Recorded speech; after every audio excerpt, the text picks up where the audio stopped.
slash YouTube live combo.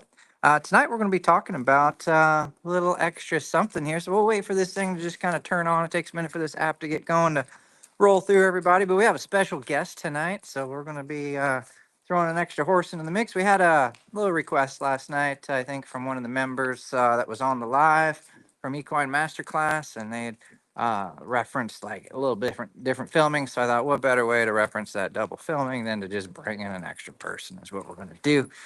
So we're on my nightly ride here, and we've been out all day working on the ranch, prepping some things, and we had a pretty big project today. Took three of us to get this thing going. So tonight, what I wanted to talk about is teamwork and how important it is to have a good team, and particularly like how this applies to our horses. I think a lot of people um, they look at their horses and their horsemanship a little differently than I might. And for those of you who know me, if you've ever seen me at a clinic riding, most of you have probably never seen me get off my horse once I'm on my horse if I need to go do something. Get a gate, catch another loose horse, work a cow, go help somebody on their horse, go fetch a loose horse, just about anything. If it can be done horseback, I try as best I can to stay horseback. And the biggest reason is I don't want this to just be trained.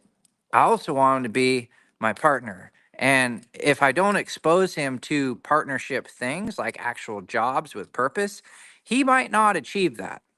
Like let's think about some cool show horses you've been around, like maybe a jumping horse, a reining horse, or something that are really, really cool at the show.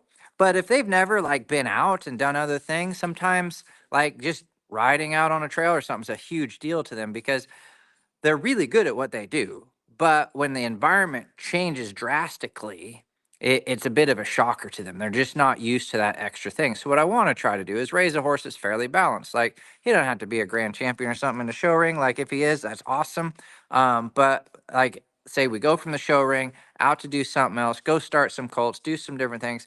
I think it's a good combo. I forget the name of it, but one of the big time cutters out there currently on one of the best cutting horses. I don't know if it was a futurity horse or whatnot, but essentially I need to do some more research in there. But one of the big guys on one of the cool horses was out, I think, branding calves on his finished show horse that he's going to be showing in probably 2 to 3 or 4 weeks from that moment of the video. He was going to be at one of the top shows cutting, but he was out there roping off the horse in the Brandon Fit, out back, just some random old place out there. Like, wasn't sketchy, but it's definitely not a place you would think you would see a top caliber show horse. I mean, the horse probably, I could be speaking wrong, but I bet he's a couple $100,000 horse, and he's out there just roping calves on him, having a good day because it's good. He understands it's good for the horse's mind, right? And I think he did exceptional. I think with that horse at the show. Also, I was a little shocked that it was like just that soon before the show, but they know their program, and that was just so cool to see that. So keep that in mind when you're working your horses here. What are you doing to help increase the partnership? Like I needed a little extra hand today. So my team showed up. We got an extra machine down there on the project. We had some extra hands, and none of us had to work very hard to get it done. But it would have been I don't know that it'd been impossible, but it wouldn't have turned out very as good if it's just say me doing it. Because just a little extra help sometimes is all you need, and the same thing can happen with your horse. Like if he could just learn to help you just a little bit, sometimes things would just be so much easier. Like, put a one in the chat if you've ever been in a situation where um you're like, I just need one more step from this horse. Like step closer to the gate, one step further away from a horse that's going to kick, one step closer to the trailer, just like one step, but you couldn't get it. Put a one in the chat if that's ever happened. I've had that happen to me for sure. Not so much anymore, but just like, if you could just give me one step, whether it's on the ground or under saddle, and you're just sitting there like, golly, I just need this one step. I think we've all been there. And, if you happen to be one of the internet keyboard warriors there and you haven't, praise be to you guys that you have lived in a perfect world and you have not had to live through all of the trauma that the rest of us have had to go through in the world. So we are always looking out for you guys that have the absolute perfect world. But on this outfit, we talk about reality a little bit, and we try to expose it as much as we can and help folks out with things. So hopefully some of you mentioned that. Oh, yeah, there's some ones in the chat. You're like, I've been there. I've needed that one step. Who's all on here tonight? Are you wearing cowboy boots? Yeah, I got boots on. Heck yeah. And bibs and long johns and jeans and a hoodie. I'm one layer down tonight though. Whoops. One layer down. I'm not wearing a coat because I had a heated uh cab today. So my core temperature is a little warm from having a heated cab. I'm normally in an outside cab on the machinery and I'm just freezing, but I'm coming off of some indoor activity while on a machine outside. So it's my body's a little warmer, so I'm cooling off out here. What else did it say here? Hello everybody. Looks like we got YouTube and Facebook on here going. Hello guys. Hey, hey. Good morning. Where's Melissa at? In the morning. Okay, cool. So I think we are ready. Would everybody like to see our special guest? So we had a question yesterday. We'll have her. We'll just work down here actually. Maybe I'll come on this side of you, and you can be on this side here.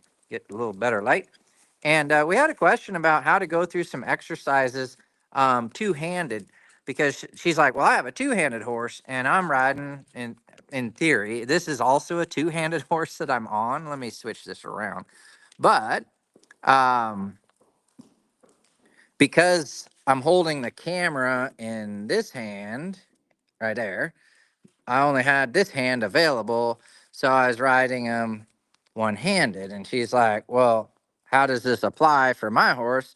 I have two hands. So you put one hand on one side. So my right hand's on there, and then my one hand on the other. And then so I'd reach one rein out, and then the other rein would come with it. This is all backwards on this camera for some reason, but when we start going, but I was just using, uh, let's see, one hand to get this done. Because really the key isn't so much the hands, it's the feet. It's just, what do you mean? Well, I'm going to move my hand, okay? But see how he's not moving? So I'll wait, but then I'm going to support with this foot, okay? So I'm going to try that again. I'm going to move my hand, and I'm going to support with my foot. And pretty soon, I'll need less and less foot to help that out. But I don't use foot right away. That's where people get kind of hung up here. You can't just use your foot right away, and unless maybe that's your first cue, and then you'll use your rein next. Okay, those cutting horse guys don't use their rein first. A lot of times they use their feet first because they can't use their rein. So, okay, just kind of depends on the application that you're doing, but it's got to work in steps and phases. No matter whatever you're riding, it doesn't matter discipline or whatever you want to work in steps and phases just a little bit. Okay, so this is Kara. We're gonna test. Can you go ahead and say something, Kara? Let me. Saying something. Saying something. Let me turn on my Facebooks and just see if I can hear you on my Facebook. See if it is. Okay, it is going live. And I'm gonna support with my foot, and pretty soon. Oh shoot! This thing's way behind. Oh, okay. Go ahead. Say something. All right. Hi, everybody. Maybe introduce yourself. Oh, I'm Kara. I've been here a long time. This is Lou. This thing's way. Mine. Oh, okay. Go ahead. Yeah. So we're gonna. It's almost caught up. Oh, I'm Kara. I've been here a long time. Okay, so it is just picking up off of the camera. Okay, so you'll have to speak up just a little if I ask you something. Okay, we got all fancy. We thought we were doing fancy stuff tonight, so we mic'd up. We each have little mics. I don't think I can zoom on here. Um, yeah, I heard her, but she has to speak up. That okay? All right. So maybe Carrie, you want to do that little introduction again and just say who you are? Hi, I'm Kara. I've been here a long time. This is Lou. She's 5, and she's here to demonstrate two-handed real horses. Not good horses like Steve. Oh my gosh, real horses. All right. So let's do this. Let's just go through our normal little balance set. So we'll just kind of walk some circles and then take the hip around a little bit and then work her shoulder just a little bit. Okay. So this is, I think, the first horse that Kara's ever started. She did the work all on her own. I don't know that anybody else has actually ever really even been on the horse.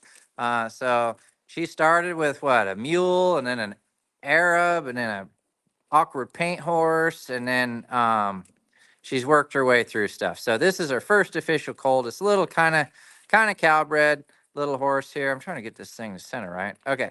So let's go back to the circle here then. So what she's going to do is just a little, we call it a balance set, but essentially, we're going to go left and right, but what we're going to start with is just a circle. Okay.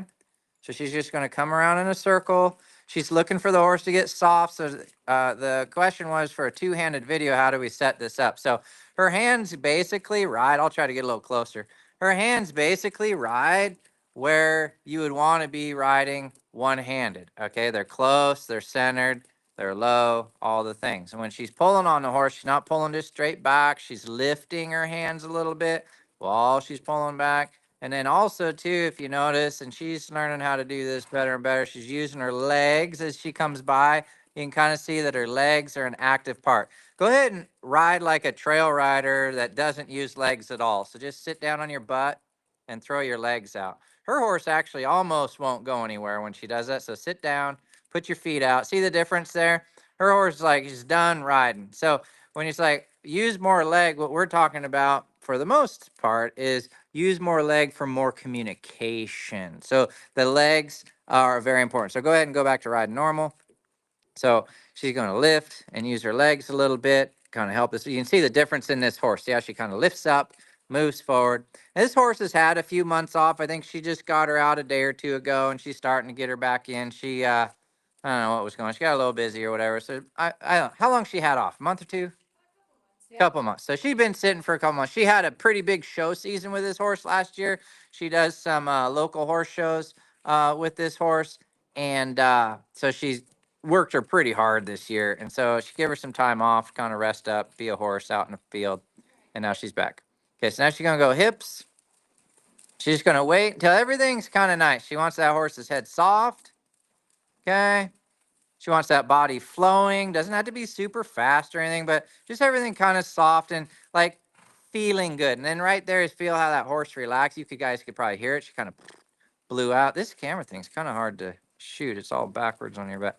Then she's going to bend around a little bit more, and then she's going to open up and take the front horse's front end around. That's nice. Then maybe just let her be. That was a good set. I feel like that was better than the first set. I'm kind of looking at you through a little tiny little keyhole here on the camera, but yeah. So she said it felt better, and that's the main thing. And I think that's what some people struggle with is the feeling of something. It's one thing for it to look good or not look good or whatever, but like, how did it feel? So she's like, it felt good. All right. And that's the biggest thing is what's the difference in the feel? And that's something that really can't be taught to people. It's something you just have to experience. It's kind of similar to like, if you're trying to learn to play a violin or something, a violin is a very feely instrument. Pretty much all instruments are, but especially like a violin because there's no frets on it or anything. It's everything's like constantly moving and stuff, like changing, I guess. Like depending on what you do, it's going to influence it. So it requires a lot of feel. So people that are really good at a violin have a lot of feel for that instrument. Okay, same thing with the horses. People that are really good with horses, they have a higher level of feel. Some of them have nice horses also, but you get a really nice rider on a real nice horse, and it's going to look amazing because the horse is bred to do stuff, and then the human's like bred to do it too. Okay, or they've just practiced a whole lot. Okay, so we're going to flip this around, and we're going to do this one more time. Okay, so two hand, one hand doesn't honestly really matter. Like, when I'm riding two-handed, I'm thinking about being one-handed. And the only difference would be is if I needed to exaggerate to help my horse. Like if she started to run off or if she was panicking low or she was going wide, I might adjust my hands a bit to kind of help her. But otherwise, I'm just going to kind of stay here at a home base. I forget who is telling. I think it may be Bob Avila or something at one point. Um, was like the farther your hands are apart during the training process, the longer it takes to get one-handed. Because if your hands are like 4 feet apart a long time, then they're 3 feet, then they're 2 feet, then they're 1 feet. It just takes forever to get down to one-handed, or it's just a huge change for that horse, too much. So what we can do is maybe just keep it at like 2 feet apart, 1 feet apart. And then when we start bringing it close together, it happens quicker. Okay, so this is looking pretty good. She's a little green here. You can see she's a little bit in and out of the bridle there. Nothing bad. This gives the keyboard warriors a little something to talk about tonight. Like, oh my gosh, the horse's head moves 4 inches. Did you see that? 4 inches. And she's over flexion. She's all the things. So we'll leave a little bit. I think it's looking pretty good for where this horse is at. She's trying to be relaxed, trying to be soft. She's trying to be good. Okay, so now we're going to go to the hips, bend her around. And what I like, the horse is really trying to be relaxed. And the more she does it, kind of the lower that horse is getting in her neck there. Nice little trot. She's getting quieter every time. And these are the type of things a person really needs to try to do before they go out and call on their horses too much, like haul them out for a big trail ride or different things. Yeah, go through. This mare is starting to melt into it. So she took the hip for a little bit. Now she's bringing the shoulder.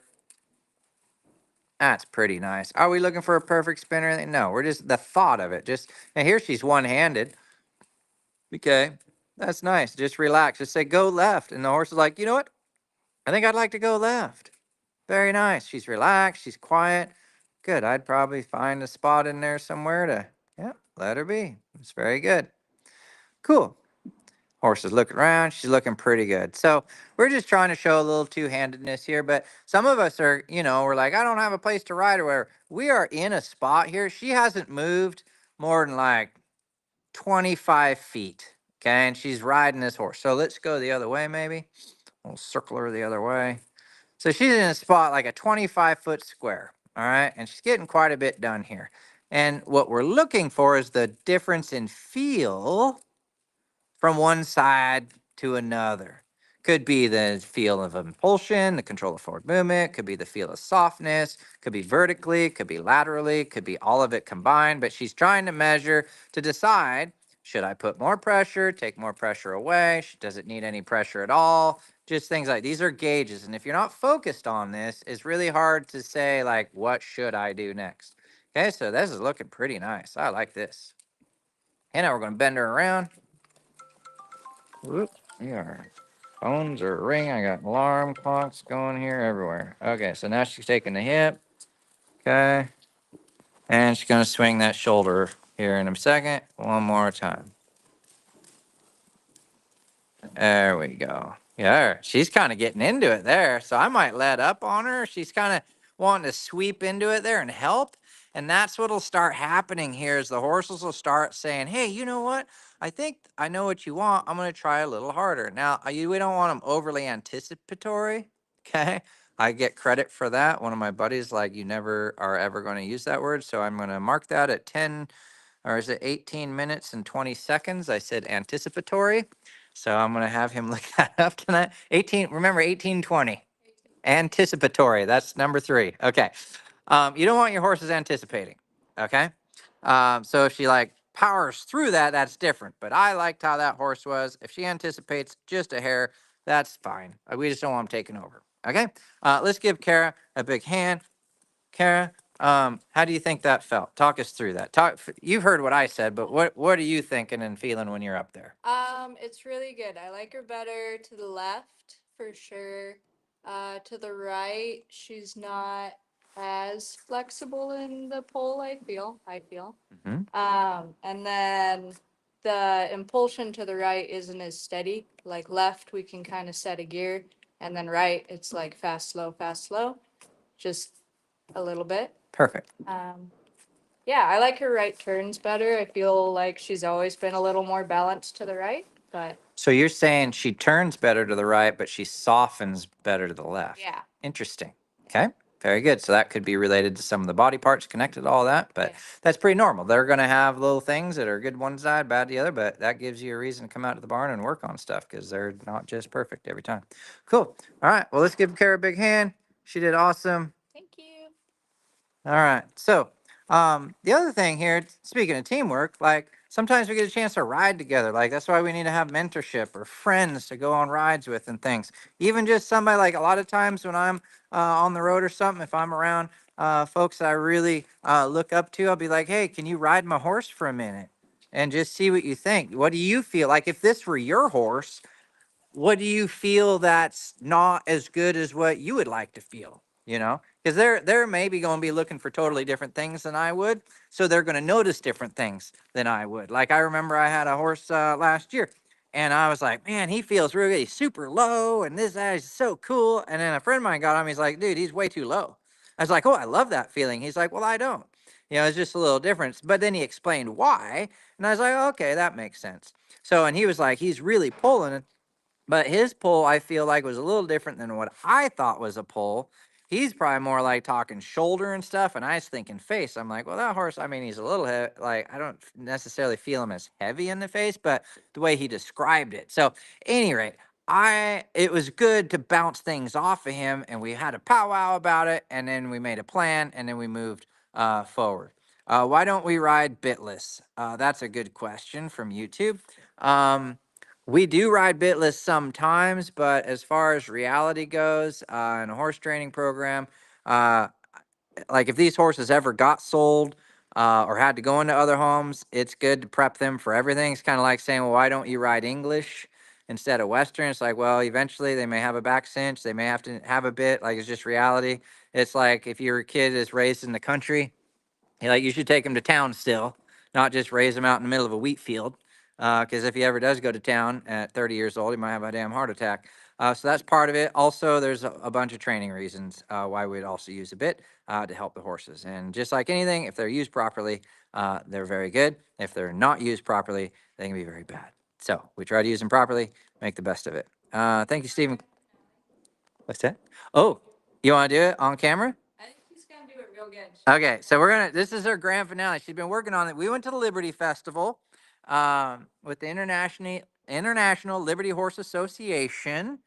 Put on the Liberty Festival in Kentucky, and we went there. Took my crew so they could see it, be inspired, and they came home inspired. And I can't really state what Kara used to think about Liberty, probably publicly on the camera, but she came back with a different mindset about it, and she'd been practicing. So we're going live. She's putting it all on the line here to go live. Hopefully this goes good. She thinks her horse is feeling it. So let's see. I'm not going to get too much closer here. Just let the horse think about it. Okay, we'll see what happens here. She's been working. Now, what's the horse? Horse is thinking. Ooh, here it goes. Ba-ba! Grand finale! Ta-da!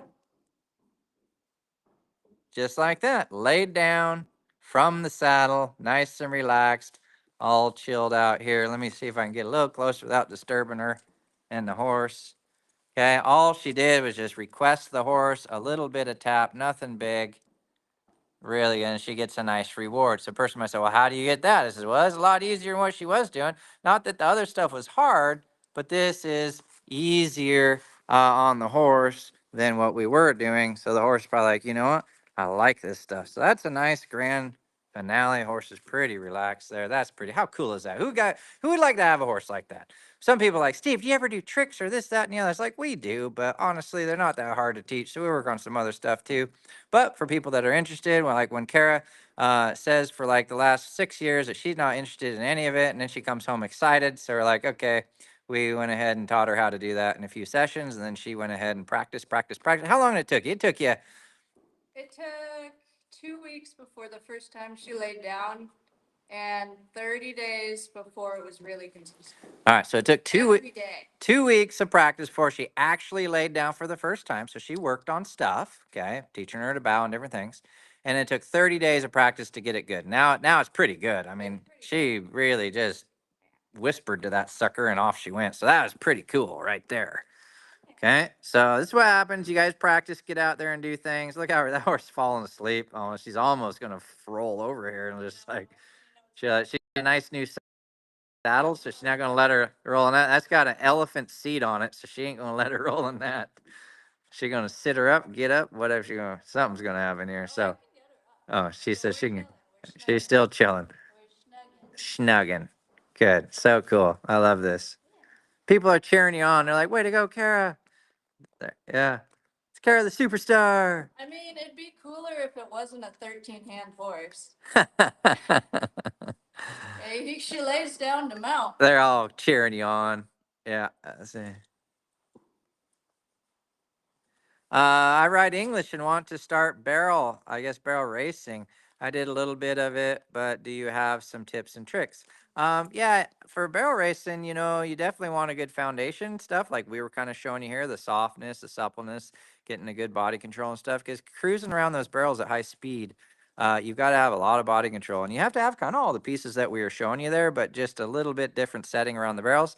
The other thing for something like that, when it's something super specialized, I like to get a mentor involved that's really good at barrel racing if I want to be great at it. But as far as basic principles, I can certainly help you out there because there's a bunch of those that are involved to help these horses out. So, all right, well, we're gonna flip this back around. I think Kara's might lay her down one more time, but how cool is that? So Kara's been practicing that horse like I don't know, a month ago or 2 months ago. Well, she's had some time off. So she did that back in October, November. As soon as she got back from the Liberty Festival, she started practicing. I think that was in October.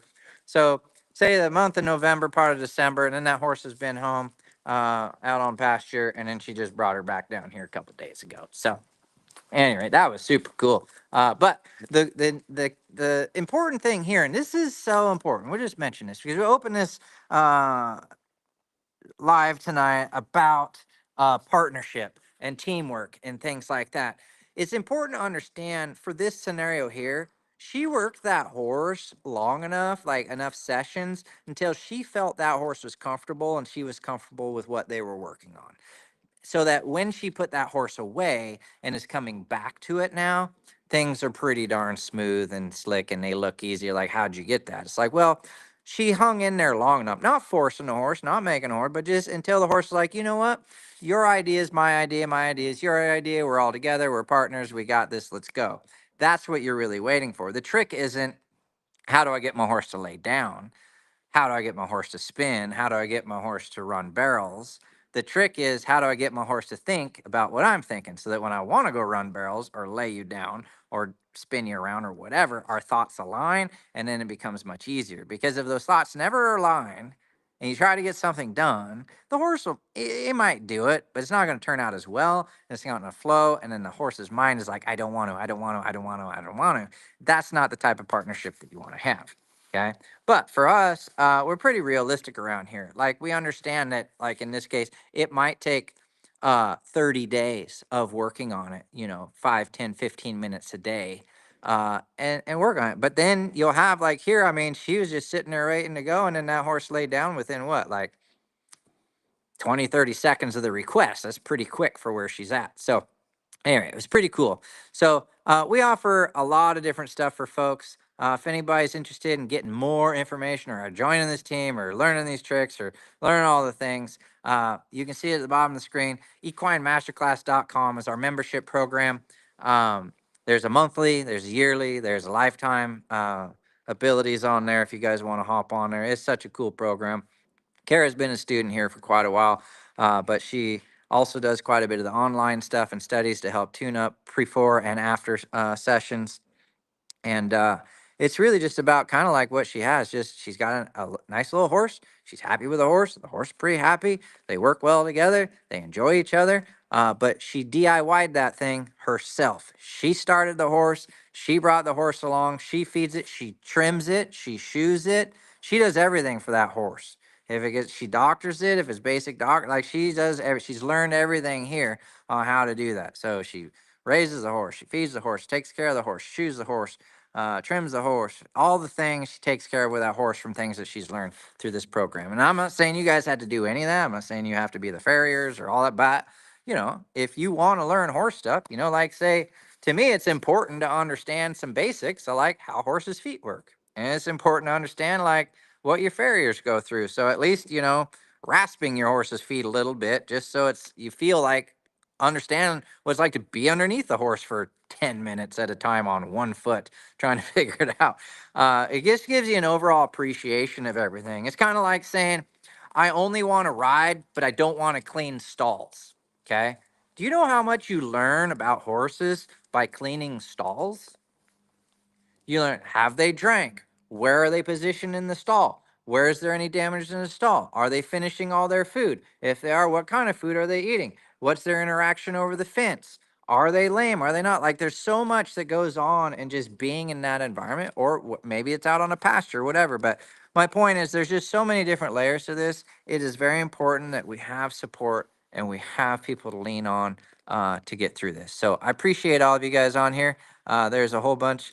Uh, Donnie, this is my favorite, would agree with you. Yeah, I tell you what, I think we were talking about this a couple nights ago. There's a heck of a difference between just holding the foot up and picking it versus holding it to shoe it or trim it for real, like for real. Not just like I'm picking it out, but like put that thing up in your lap and hold on to it and get some work in there. It's a whole different holding pattern, particularly in August, okay, or like January, assuming it's super hot and super cold wherever you're at. There's lots of elements that pop in there, especially if a horse has been sitting around for a month without being rode and then he gets pulled out of the pasture to be shod. Some horses don't do very well with that. Some of them are fine. And whenever I see one that is, I'm like, man, those folks done a really good job with that horse, because honestly, he should not be good right now. And he's being real good. So, okay. My fair, let's see. Hey, Sabrina's on here. Stalls are human therapy. I like that. As well, I had learned more shoveling craft. There you go. I like that, Amy. Cool. Well, everybody, I'm going to get off here. It's been 30 minutes or so. We got to get in, get some grub, and do some stuff. I appreciate you guys joining us here on these lives. We've been going on a roll with them, and we got more to come, whole bunch of other stuff. If you guys are on my YouTube channel, we're going to be trying to post more and more content. So if you guys want to hop on there, I think it's at Horse Teacher. For my YouTube channel, we'll be posting some educational videos. I will also be trying to post them on Facebook and things like that. But if you want to pop over there, be a subscriber, do all the things, that'd be super cool too. You could set alerts on there, so when stuff comes in, you get alerted and that sort of thing. But whatever you guys are up for, it's great. And I'll look forward to seeing you guys all on here again. And you guys have a great night.